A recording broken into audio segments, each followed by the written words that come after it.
예, 안녕하세요. 2025년 금년도 산업안전지도사 2차 시험을 봤죠. 그 중에서 건설 분야 해설을 할까 합니다. 저는 에듀안전의 김세영 원장입니다. 금년 문제는 단답형 5문제 났는데, 대체적으로 작년에 그 시험이 원만하게 났죠. 그래서 40%가 합격을 했는데 높은 합격률입니다. 올해는 조금 문제가 약간 까다로웠어요. 까다롭다 보니까 한 30%대가 되지 않겠는가 이렇게 생각을 합니다. 그렇다고 얼토당토하게 난 건 아니에요. 해설을 하면서 설명을 드릴게요. 단답형 5문제 하나당 5점씩 크게 어려운 건 없어요. 여러분 노트에 있고 완전히 내가 숙지를 했다면 크게 어려운 건 없었다 이렇게 보시면 되고요. 그 다음에 이제 중요한 건 6번, 7번이라 했죠. 논술형. 이제 6번, 7번인데 이게 이제 한 문제당 25점이니까 여기를 놓치면 안 돼요. 6번, 7번은. 그런데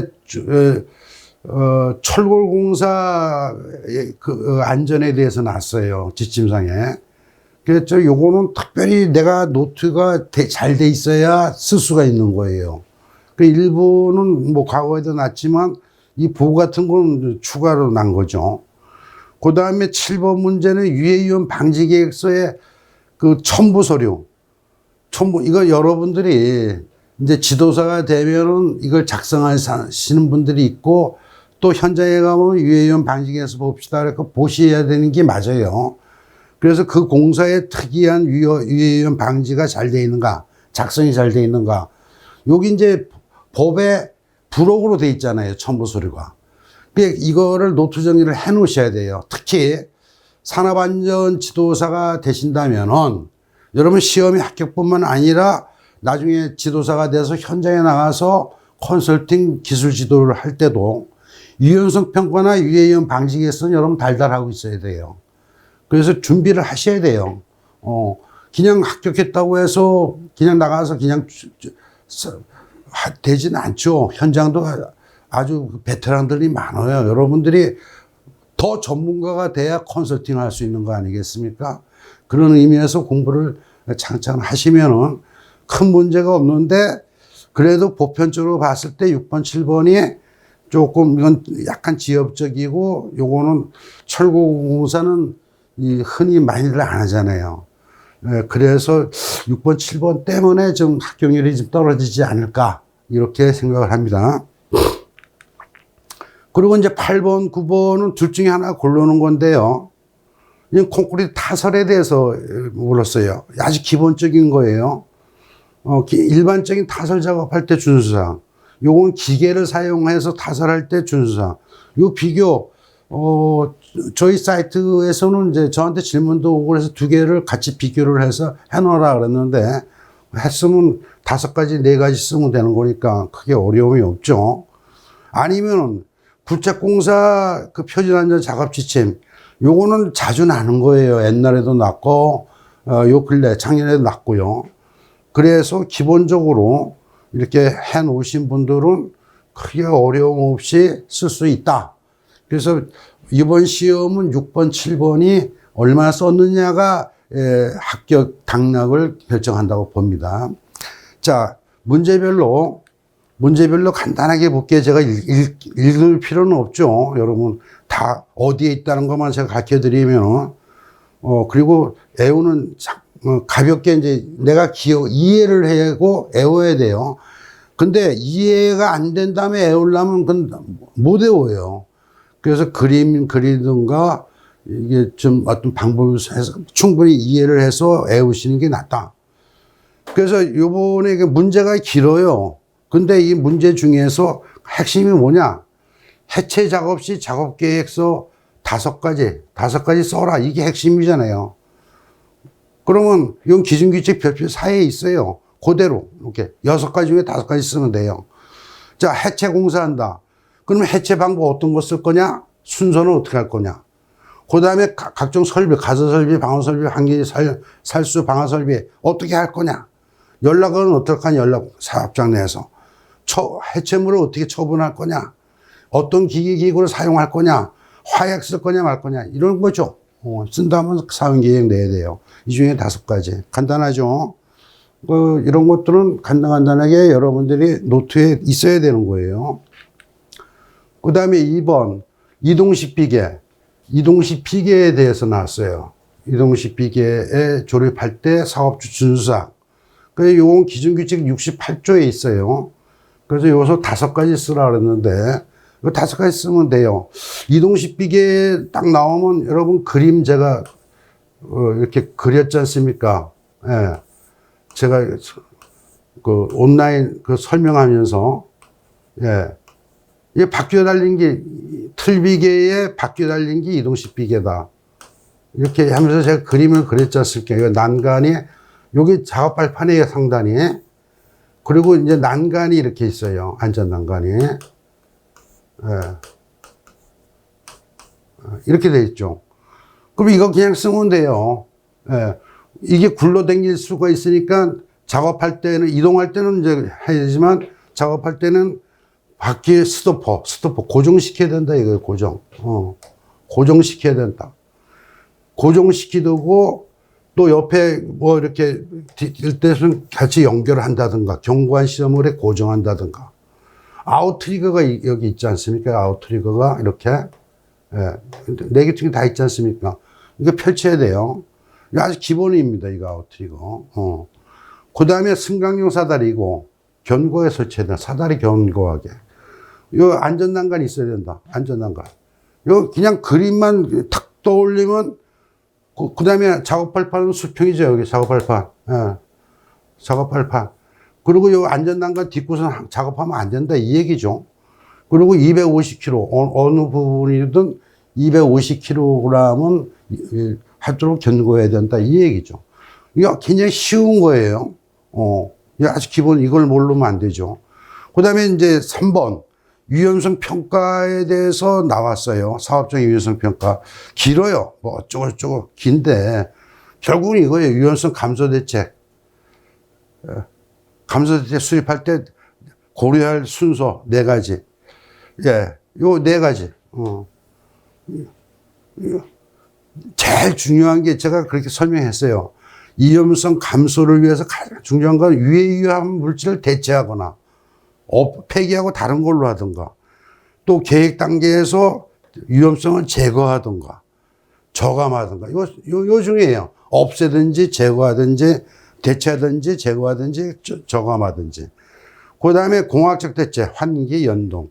그 다음에 관리적 대책, 보호 착용. 요거는 뭐 법규에 그대로 있기 때문에 지침 제12조에 여러분들이 이해를 하고 딱딱딱 핵심, 키워드로 여러분 노트에 있으면 순서대로 쫙 얘기할 수가 있겠죠. 하여튼 유연성 평가와 유해 위험 방지 계획서는 달달하셔야 됩니다. 그 다음에 이것도 유해 위험 방지 계획서예요. 건설업. 지도사만 할 수 있는 거. 제가 설명을 했던 것 같아요. 2가지는 한다. 원래 유해 위험 방지 계획서는 구착 10m 이상, 또 높이 31m 이상 이 대상에 들어가잖아요. 근데 그 중에서 좀 많이 있으면서도 좀 아주 위험하지, 보다 더 좀 난 거. 그럼 지도사한테 평가를 맡겨보자, 평가하기엔.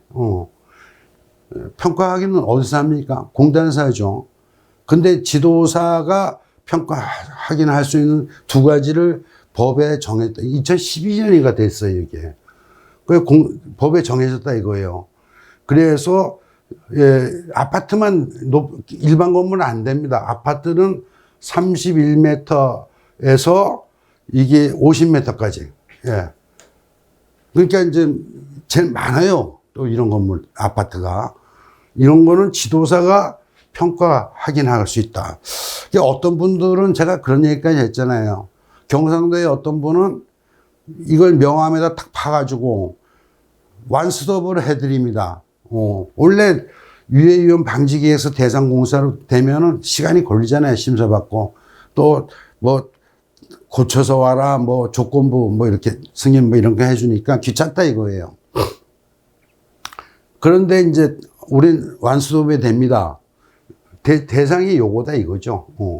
그 깊이도 이제 10m에서 15m까지. 요건 뭐 아주 기본이에요. 금방 쓰죠. 이해가 되신 분들은.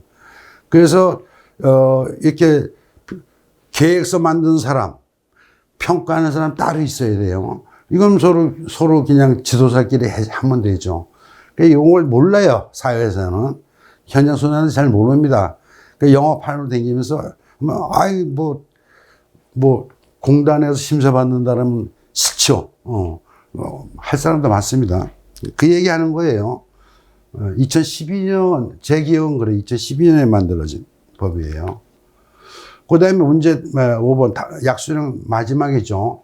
여기에서 3개 이상의 버팀대를 가진 이동식 사다리. 그러니까 A형 사다리 얘기하는 것 같아요. 이게 법으로 들어왔어요. 옛날에는 A형 사다리 사고가 많아가지고 각 현장마다 한 명 붙고 한 명 올라가고 막 이랬어요.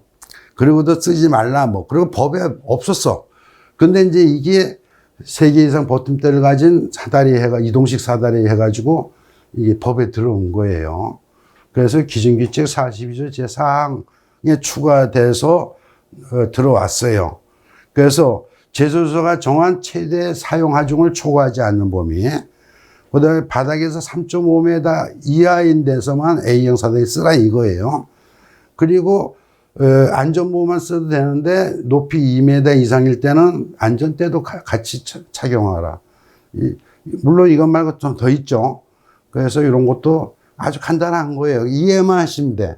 이해만 딱 하시면은 이게 어려운 게 아니에요. 예. 그 약수령은 대체적으로 무난했다 이렇게 보고요. 논수령 문제의 이제 6번. 여기 뭐 어렵다는 게 아니라 이게 좀 지엽적일 수도 있기 때문에 예, 보시면 되는데요. 이건 표준안전 작업 지침에 나오는 거죠. 철거공사 안전에 대해서 이게 물어보는 거예요. 뭐 어쩌고저쩌고 많이 물었어. 하여튼 강풍도 불고 뭐 풍압이 있고 뭐 외력에 그래서 설계를 잘 확인해야 되는 구조 안전의 위험이 큰 철거 구조물 5가지 쓰시오. 이거죠. 그러면 이 6가지가 있어요. 이렇게. 높이 20m 이상일 때는 위험하지 않느냐. 높이가 폭에 비해서 1대4 이상일 때는 위험하지 않느냐.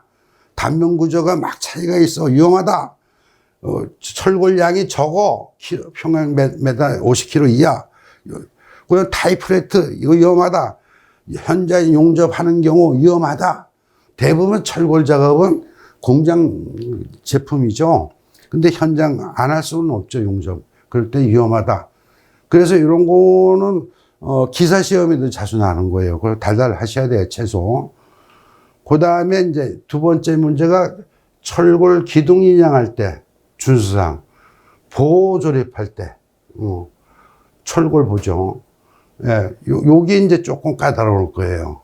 인양은 철골 기둥 인양도 쉬운데 보호가 이제 났어요. 이거는 6번도 준비가 돼 있는 사람들은 쉬울 거고 안 돼 있는 사람들은 뻥할 거고 그렇습니다. 철골 기둥 인양할 때 이건 여러분 상상을 해보세요. 이 기둥을 이렇게 해가지고 이게 와이어로프 걸어가지고 걸어가서 이게 장비를 오르락내락 해야 될 거 아닙니까? 그렇죠? 보는 이제 기둥 세우고 이렇게 나중에 세우죠. 이런 걸 상상을 하고 노트 작성을 하고 그러면 그냥 그림만 살짝 그려놔도 그 머리에 쥐가 안 나요. 봅시다. 당연한 거예요. 와이어로프. 인양 와이어로프 시아클 같이 들어가는 거죠. 진짜 유도로프, 구명로프 이런 것들 준비해야 된다. 그렇죠? 발 디딜꽃. 발 디딜꽃이 있어야죠. 그래서 이게 철골 작업 들어가면은 그 전용 비계가 있어요. 뭐 전면형이냐, 통로형이냐, 또는 뭐 이 박스형이냐 이런 게 있어. 어쨌든 발 디딜고 손잡을 거 안전대 설치 이거 확인해야 된다. 볼트 구멍을 해서 덧댐 뭐 좀 약할 수가 있으니까 덧댐 철판을 부착해야 된다. 또 그 와이어로프 설치에 사크를 이용해. 근데 이게 다 기본적인 사항이에요. 현장 나가서 보면. 사크를 해야죠. 그리고 이 구멍이 좀 할 때는 덧댐 하게 돼 있고, 그 다음에 보호용 겜제를 사용한다. 밑쪽에서 로프를 걸 동안. 그 다음에 후크가 뭡니까? 후크에 인양할 때는 중심에 걸어야 된다. 이거 어떻게 걸어요? 예. 요렇게 해서, 여기다 이렇게 와이어 로프 걸지 않습니까? 이걸 후크라 그래요. 요건 잠금 장치고. 여기 할 때, 이 중앙에 걸어라 이 얘기예요. 중심에 걸어라. 또, 기둥이 미끄러지지 않게 미끄럼 방지를 하라. 그래서 밑부분에 깔판 서서히 들어 올려야 된다. 회전하지 않도록 해야 된다. 흔들리면 없이 멈춰야 된다. 이거는 기본적인 크레인 일반 지침이에요. 크레인 살짝 들었다가 이게 고정이 되고 수평이 맞아야 이렇게 옮긴다 그랬죠. 근데 그런 거 생각하면 그렇게 어렵지는 않아요. 그리고 그 하단에 사람이 없는 것이 맞죠. 그 경험이 충분한 사람이 로프를 매야 되고, 그리고 통신교육, 사전교육, 신호체계, 그 다음에 이건 작업 책임자는 어디 있어야 돼요? 다 볼 수 있는 지점에서 위치해서 작업 지휘를 해야 된다. 일반적인 상황이죠. 그래서 이게 여러 가지가 있는데 생각을 하고, 철골기둥을 인양한다. 그러면 이렇게 다 적을 수가 있는 거예요. 그렇지 않고 무작정 애우려고 하면 애워지지가 않죠. 예. 근데 요게 조금 까다로울 거예요. 보호 설치. 요것도 아까 제가 기둥이 있고 이제 보호를 설치한다 그랬잖아요. 그걸 생각하면은 쭉쭉 나올 수가 있어. 그래서 보호 설치 작업에서는 반드시 안전대를 걸어갖고 추락 위험을 해야 된다. 2인 1조가 돼야 된다. 순서에 따라서 조립해야 된다. 이런 순서대로. 그 다음에, 브라켓이 없거나 있거나, 이런 데는 이제, 조립할 때, 구명줄을 사용하고, 안전대를 사용해서 보호 위로 이동해야 된다. 요거는 좀 말이 좀 애매해요. 하여튼, 이 안전대와 구명대는 꼭 들어가야 돼요. 철골 작업은. 그 다음에 후크. 아까 또 나왔죠. 와이어로프의 후크. 후크에 걸어서 오르락내리락 하라. 던지지 말라. 이 얘기죠. 근데 요새는 뭐 다 장비가 많이 하니까 일반적으로 들어가는 거예요. 좀 너무 기능자 위주로 됐어요. 작업 지침이. 근데 이걸 지도자 시험에서 물어본다는 거는 물어볼 수는 있겠죠. 그렇지만 조금 안 맞는 것 같아요. 조금 고단위로 물어봐야 되는데. 근데 여러분들이 이런 걸 알아야 작업할 때 이렇게 인양 작업이라든가 철골 작업, 뭐 교량, 터널 작업할 때 아시면 또 콘크리트 타설할 때 아시면, 저거 가서 지적을 할 수 있어요. 야, 저 기계가 아웃트리거도 안 하고, 뭐 받침도 없이, 요 와이어로프가 샤클이 안 맞고, 와이어로프가 낡았네, 뭐. 이게 다 나오는 거예요. 그래서 열심히 공부를 하시라. 그림 그리면서 이해를 하시면서 노트 정리하시라. 그리고 7번 문제. 7번 문제는 이제 왜 이게 유해 위험 방지 계획서는 무조건 달달해야 된다 그랬죠. 위험성 평가하고. 여기에 첨부 서류는 별표 10에 있어요. 법에. 시행규칙. 별표 10에 그대로 있어. 근데 이거를 경험이 있는 분들, 유해위험 방지 계획서를 작성했거나 심사했거나, 실제 시공할 때 이렇게 봤다든가, 이런 분들은, 대강 이해가 되죠. 근데 그냥 글로만 이렇게 공부하신 분들은 이해가 어려워요. 그래서 이거를 간략하게 해갖고, 이걸 중요시 하는구나. 이렇게 노트 정리가 돼야 돼요. 그거 자꾸 봐야 돼. 그리고 시간 되시면 유해이온 방지 계획서 작성된 걸 한번 들춰보면 돼요. 아, 이래서 이랬구나. 아, 이래서 이랬구나. 이렇게 이해를 하셔야 돼요. 그런 노력 없이는 전문가가 되기 힘들죠. 그래서, 이거는 뭐 어려운 문제가 아니고 아주 기본 문제예요. 하지만 이게 여러분 머릿속에 들어있느냐. 그거 좀 까다롭지 않느냐. 이렇게 돼요. 자, 첫 번째. 공사 개요 안전보건 계획. 이게 기본이에요. 이거 여섯 가지 해야 되는 거예요. 공사 개요가 어떠냐, 주변 상황이 도면이 어떻고, 전체 공정표가 어떻고, 산업안전보건관 돈이 어떻고, 조직이 어떻고, 비상시 연락, 대피 방법. 요건 기본으로 들어간다. 이런 거는 쉽죠. 근데 두 번째, 이제 해체 공사할 때 주요 작성 대상은 뭐냐? 그러면 이렇게 나온다 이거예요. 해체 공사할 때 비계조립과 해체 작업 3m 이상 초과하는 거푸집 동발이 해체, 비탈면허인 때 해체. 이걸 구체적으로 유해이온 방지 계획서에 넣으라 이거예요. 그 현장에 해당이 된다면은. 작업할 때 일체형 거푸집 조립 해체할 때, 철골이나 PC 조립 작업할 때 이런 것들에 요건 5가지 이상 쓰라 했죠. 요 4가지 뒤에 또 나오죠. 요거 5가지. 또 양중기. 이게 장비가 중요해요. 양중기나 천공기, 한백. 이런 걸 갖고 해체 작업을 많이 쓰죠. 장비 사용하다가 사고가 많이 나요. 건설 장비.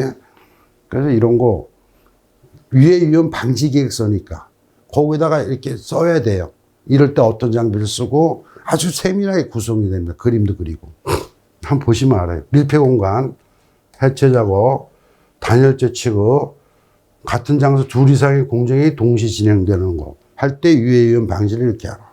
자, 마지막. 다리 건설. 교량이라 그러는데 다리 건설로 법에 돼 있으니까. 교량은 제가 3부분으로 나눈다고 했죠. 상부, 중간, 하부. 그러니까 상부는 이제 보나 빔이나 도로 포장 이런 거, 난간, 가로등 이게 다 들어가요. 그 중간은 이제 교자장치죠. 가동장치. 굉장히 중요해요, 그게. 그리고 또 하부는 이제 이 기초부와 교대, 교각, 이런 게 돼요. 기본적으로 그건 알고 계셔야 되고요. 그래서 하부공 할 때 이게 좀 제가 보니까 이 굴착 및 기초가 먼저 들어가죠. 순서로 하면. 이해가 안 돼. 이 굴착 및 기초를 한 다음에, 그렇죠. 그 다음에 철근 조립 해야 되고, 그죠? 그 다음에 이거 양중기, 장비가 일을 하지 않습니까? 천공 항타 작업. 이렇게 거꾸로 하시면 돼요. 그 다음에 거푸집 조립 해체까지.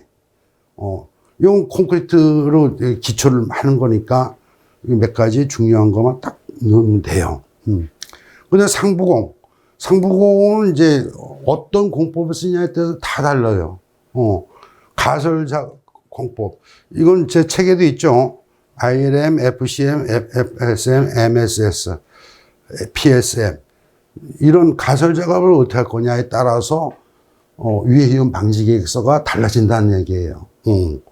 아주 세부적으로 유해이온 방지를 하도록 줍니다. 다만 네 공법에 어떤 거 썼느냐 그건 제시해야죠. 그럼 거기에 대해서. 그 다음에 양중기를 어디다가 설치하고 해체할 거냐. 그 다음에 상부 슬라브, 동발이 거푸집 동발이 슬라브 치려면은 설치해야 되죠. 요것도 어떻게 하고 어떻게 해체할 거냐. 이런 것들이 명시가 돼야 된다.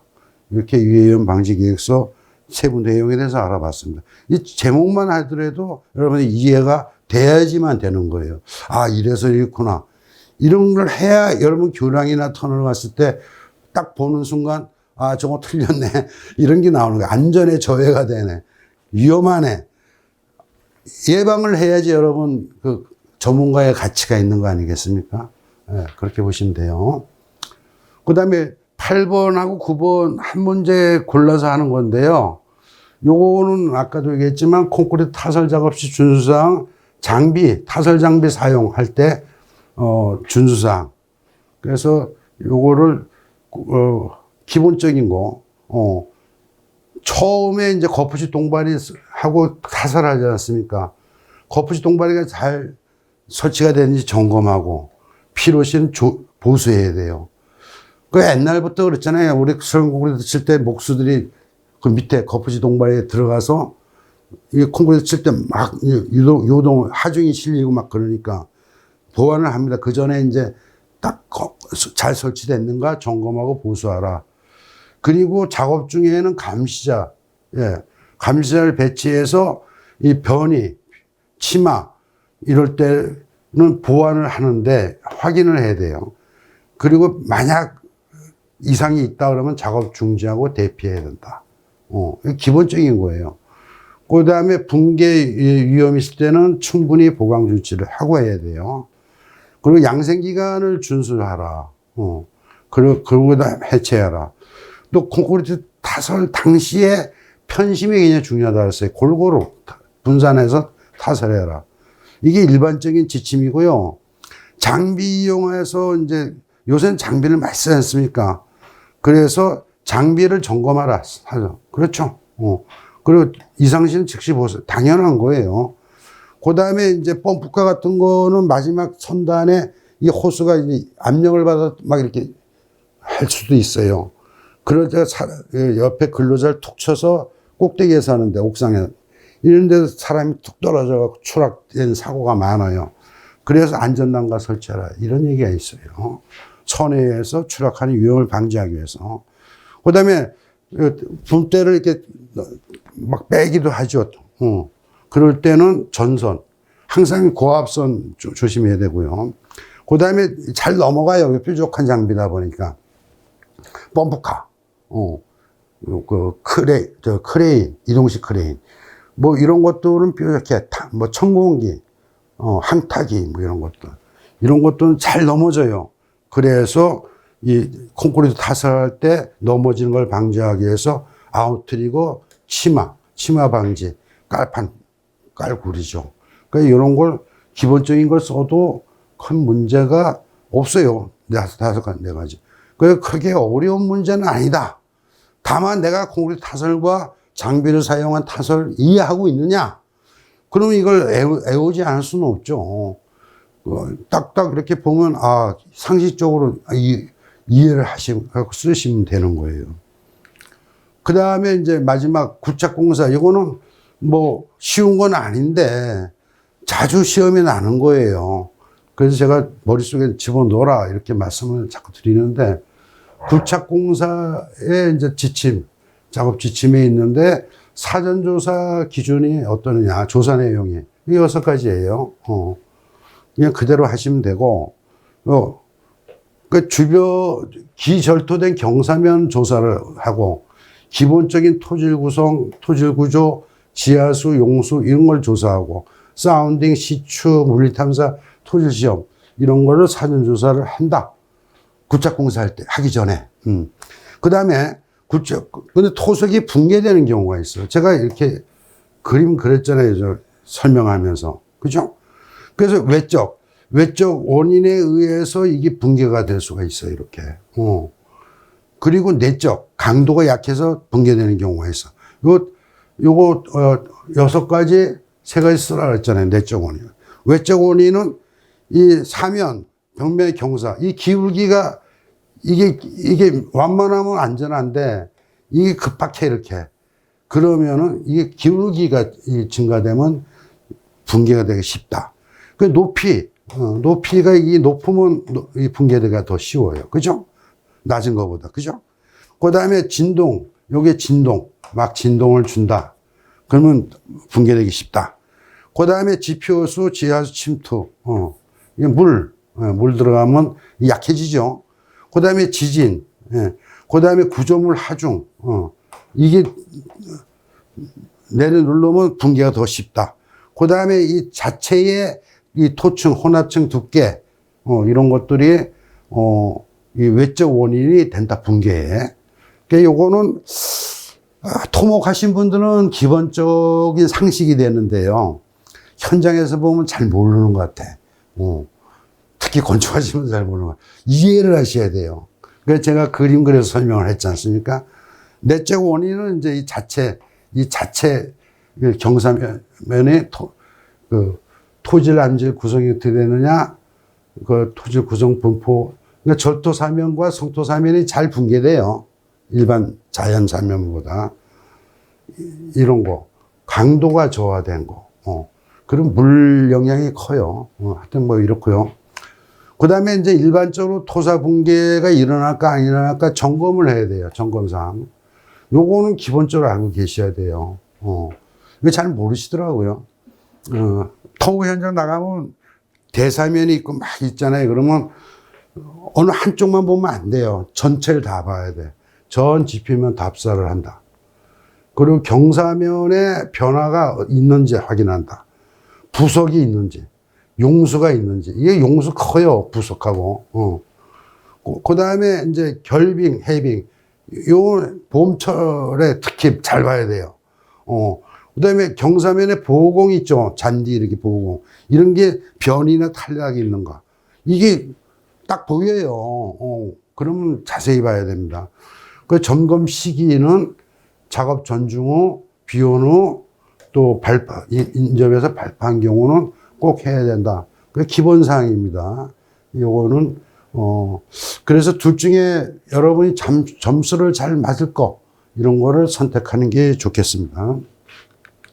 자, 요까지 이제 제가, 금년도, 25년 2차. 조금, 어려운 문제는 아닌데, 조금 까다로운 게 6, 7번이 있었다. 그래서 합격률이 조금 떨어질 거다. 이렇게 봅니다. 그리고 이제 그동안 기출문제를 보니까 뭐 이런 식으로 났어요. 근데 최초로 24년에 40%나 됐어요.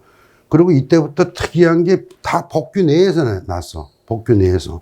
그러니까 여러분 합격하기 좋을 때예요. 복귀가 물론 방대하지만 이 법규가 이게 방대하지만 이거 있죠. 법. 제가 1차 때 이거 다 설명. 시행령. 그 다음에 시행규칙. 그리고 산업안전보건법은 안전보건 기준규칙. 기준규칙이 잘 안 써지네. 빨리 기준규칙. 그리고 이제 요까지 법령이라 그러죠. 그 다음에 이제 요건 행정적인 사항인데 여기에 이제 뭐 표준안전 작업지침이라든가. 그쵸? 뭐 이런 게 있어요. 그래서 1차 시험은 이제 주로 여기서 나요. 이렇게 난다 그랬죠. 그리고 2차, 3차는 요것도 나지만 이렇게 합쳐서 많이 난다. 이렇게 말씀드렸지 않습니까? 근데 옛날에는 다른 데서 제가 건설안전 기술사기도 하는데 건설안전의 범위가 더 넓어요. 그리고 지금도 지도사 시험에 좀 논술형, 기술사처럼 논술형, 진짜 논술형이 나와야 되지 않느냐. 그렇게 얘기를 하는데 아직까지는 법규에서 그대로 나요. 그래 채점 매기기 좋고 또 뭐 잘못됐다는 시비에 걸리지 않고. 그래서 작년부터 그런 게 좀 두드렸어. 그래서 40%까지 됐다. 올해는 뭐 물론 이제 이쪽에서 많이 났지만 한 조금 떨어지지 않겠는가 이렇게 보인다 이 얘기죠. 자, 그동안 이제 합격률 2차 건설 분야 대부분 3차들만 해봐야 기술사로 이제 이렇게 면제를 받고 있잖아. 그리고 2차 공부하신 분들이 더 좋아요, 저는. 왜냐하면 실질적으로 이제 시간이 있으니까 이제 더 공부를 한다 이거예요. 근데 옛날에는 합격률이 엉망이었죠. 이런 게 뭡니까, 이게. 근데 이제 40%로 정상으로 돌아왔다. 그래서 저희들은 뭐 보통 30%할 때 50, 60% 된다. 제가 이제 오프라인 할 때는 이제 서로 이제 마주보고 이제 칠판에서 그림거리 가면서 막 강의를 하니까, 합격률이 더 좋았어요. 근데 온라인 하니까 여러분들은 어떻게 공부하는지 잘 몰라요. 그냥 건성건성 하시면 공부를 하지 않으시는 게 좋아요. 짧은 시간에 깊숙하게 하시고, 그걸로 사람 생명을 살려야 될 거 아닙니까? 예. 그런 설렁설렁 해갖고 전문가 될 수 없습니다. 그래서 이왕 공부하시는 거 전문가 되도록 공부를 하시기 바랍니다. 시험이 점수가 안 나왔다. 그럼 더 공부하라는 얘기예요. 누구 원망할 거 없습니다. 여러분 스스로를 다시 다 잡고 열심히 공부해야 되고 올해 시험만 뭐 3차 내비도 다 끝났지 않았냐? 난 내년에나 공부해야지. 아니에요. 내년 공부를 올해 해놔야 돼요. 특히 2차, 3차는. 예. 절대 내년에 해갖고 합격 못 합니다.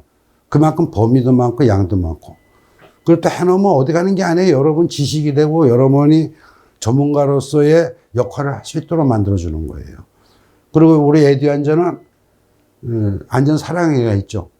거기에서 이제 실무, 실전, 교육 시킵니다. 두세 달 한 번씩. 그런 거 해주는 데가 없어요. 자, 끊임없이 전문가는 공부를 조금씩 해야 돼요.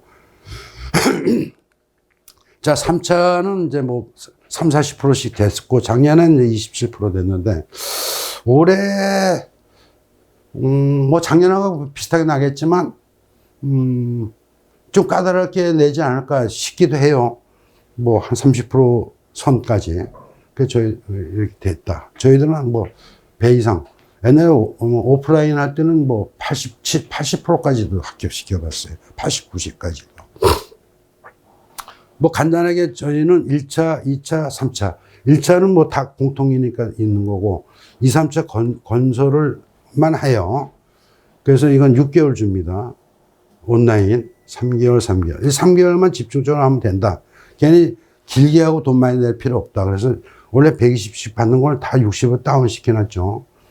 그렇게 하시면 좋고요. 특히 이제 온라인을 하다 보니까 이 합격률이 저조해요. 뭐 어떻게 공부하는지 모르니까. 그래서 오프라인을 넣었어요. 시험 전에. 시험 전에 오프라인 특강을 한번 해야 되겠다. 특히 2차, 3차는. 그래, 3차 막 부산서도 오고 많이 와요. 그래서 이 면접 답변 방법이라든가 실전 연습, 개인별 첨삭 지도, 그리고 핵심 정리, 핵심 문제. 그 해에 어떤 게 날 것인가. 근데 이거는 온라인을 공부하신 분에 한해서만 받아요. 기본도 없는 사람 와서 돈 낸다고 합격되는 거 아니죠. 그래서 이 50만 원, 사회합니다. 올데이 사회. 6시간씩 4, 6, 24, 24시간. 그래서, 많이도 안 합니다. 10명 내지 12명만 받아서 하고. 금년에는 7월 12일, 요번엔 토, 일 이렇게 넣었어요. 멀리서 오신 분들, 부산서 왔다 갔다 하려면 힘들더라고요. 그래서 오신 김에 여기서 있다가 더 하고 나라. 2번만 올라오시면 된다. 이렇게 해놨어요. 10시부터 17시. 요거는 저희 공부방에 들어오시면은 이렇게 안내를 하니까 거기에 따르시면 됩니다. 예, 여러분. 이제 마지막으로 에듀안전에서 공부하시고자 하신 분들은 홈페이지에 수강 신청해도 되고요. 저한테 직접 오셔도 되고 고객센터에 이제 연락을 하셔도 됩니다. 그래서, 지금 응시 인원은 자꾸 늘어나는데 합격자는 자꾸 떨어져요. 그리고 오래들 걸리더라고요. 정통으로 배우셔야 돼요. 안 배우면 나와서도 또 다시 해야 돼, 공부를. 그래서 1차, 2차, 3차 여러분 잘 선택해서 공부하시길 바라고, 특히 저희들은 2, 3차가 그 합격하신 분들이 이제 소개를 해줘서 그런 분들이 많이 들어옵니다. 그러니까 여러분, 에듀안전, 선택해 주시기 바라고요. 사랑합니다, 여러분.